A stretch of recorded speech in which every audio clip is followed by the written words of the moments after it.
Hey everyone, and welcome back to Talk Tickers. We're usually all about those earnings calls and market trends, but today we're doing something a little different. We're going to jump right into some breaking news out of France. This news has the potential to shake things up in the markets, big time. Yeah, we're talking about a real political earthquake here. The French government just got toppled in a no-confidence vote. And get this is the first time this has happened since 1962. Uncharted territory for sure. So France is like the EU's second biggest economy, right?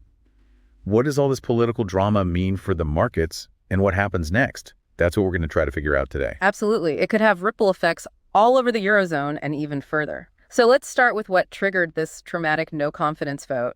It all comes down to Prime Minister Barnier and his decision to use special constitutional powers. Oh, yeah. I read about that. He used them to push through a really controversial Social Security budget bill, and he did it without a full parliamentary vote. So basically, she just sidestepped the normal legislative process. I bet that didn't go over very well. Not at all. It created a huge backlash from lawmakers on both the left and the right.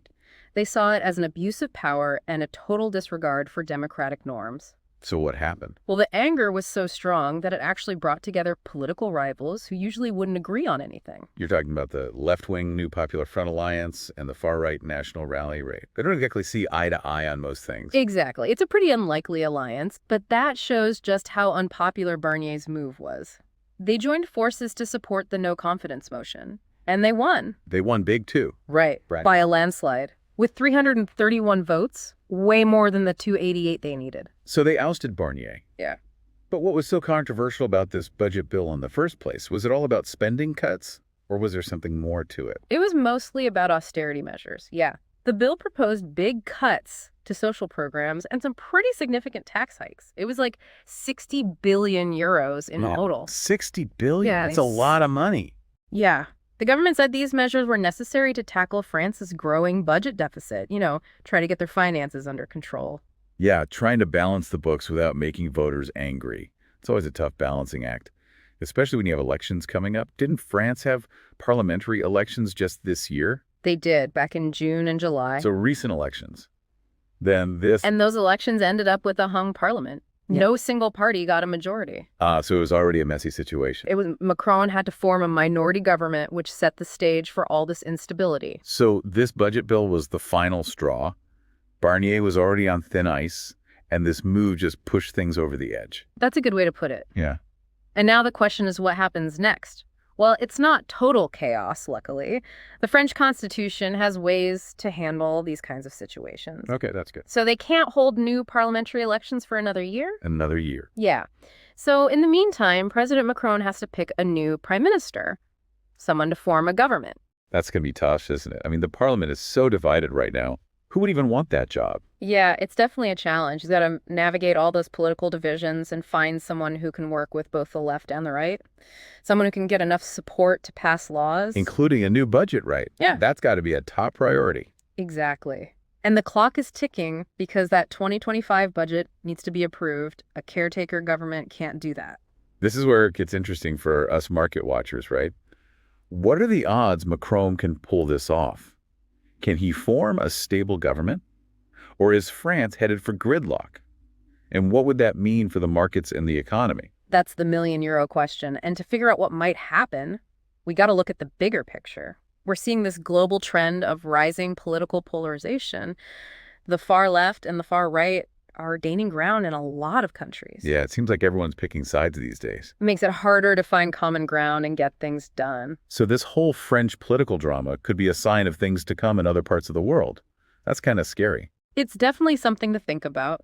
The global political landscape is changing, and this could give other opposition movements some ideas, like, hey, if they can do it in France, maybe we can too. It'll be interesting to see how it all plays out, for sure. It's a little nerve-wracking too. Okay, so we've got political instability, uncertainty about the future, and the potential for this to spread to other countries. But let's bring it back to our Talk Tickers roots for a sec. How's all this turmoil affecting the markets? Are investors freaking out? They're definitely getting nervous. We've seen some big moves in the bond markets. France's borrowing costs have gone up. How much? Their bond yields actually went higher than Greece's this week. Wait, Greece? Isn't France supposed to be a much safer investment than Greece? Usually, yeah. Hmm. But investors are starting to price in a risk premium for French debt. They're worried about the political uncertainty and the potential for things to get worse. And when investors get nervous, what do? They run for the exits. Which brings us to the part of the show everyone's been waiting for, the This Is Not Financial Advice segment, where we put on our speculating hats and come up with a trade idea based on today's news. And today's news is, well, let's just say it's given us a lot to work with. Hit me with it. What kind of crazy but plausible trade are you thinking about? So if France is looking shaky and investors are heading for the hills, Yeah. how do we profit from that? Don't hold back. Give us the full Talk Tickers treatment. All right, Buckle. First, the disclaimer.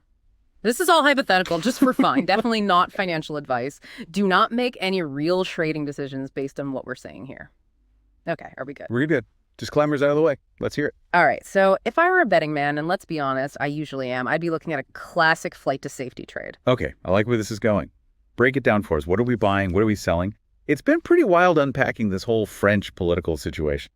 And we even managed to come up with a This Is Not Financial Advice trade idea. Never a dull moment when global politics and markets collide.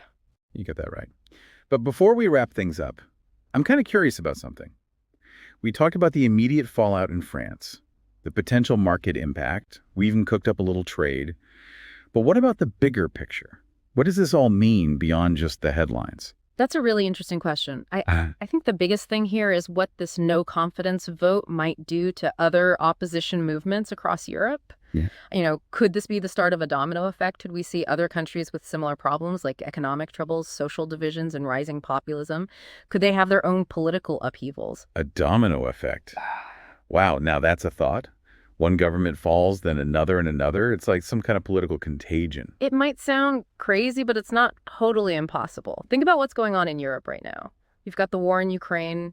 Energy prices are all over the place. Inflation is high. People are struggling. It's a recipe for discontent and anti-establishment feelings. And that discontent can lead to support for fringe parties on both the far left and the far right. Like we saw in France, they might have completely different ideologies, but they both want to shake things up and challenge the status quo. It's like they're saying, we're not going to take it anymore. Exactly. They give a voice to the people who feel like the mainstream parties aren't listening to them. And when those voices get loud enough, like they did in France, they can really change things. So this French no confidence vote could be a warning sign for European politics, like a canary in a coal mine. It's a sign that things are shifting and we might see more political earthquakes coming. It's something to think about. And it brings up a question for our listeners. What's going on in your own country? Are there similar things happening? Polarization, economic worries, rising populism. That's a good point. Yeah. It's easy to focus on the drama happening somewhere else. But we need to think about what's going on at home, too. Could something like this happen here? What are the red flags we should be looking out for? Exactly. And if something like this did happen here, how would it affect our political and economic systems? These are things worth thinking about. Well said. So on that note, I think it's time to wrap up this deep dive into the French political earthquake. Yeah. What a change from our usual earnings call discussion. It was definitely a change of pace. But hey, the markets never start moving, and neither does politics. Who knows what'll happen next? That's the truth. So until next time, this is Talk Ticker signing off. Keep your eyes on the markets, stay informed, and remember to never stop learning.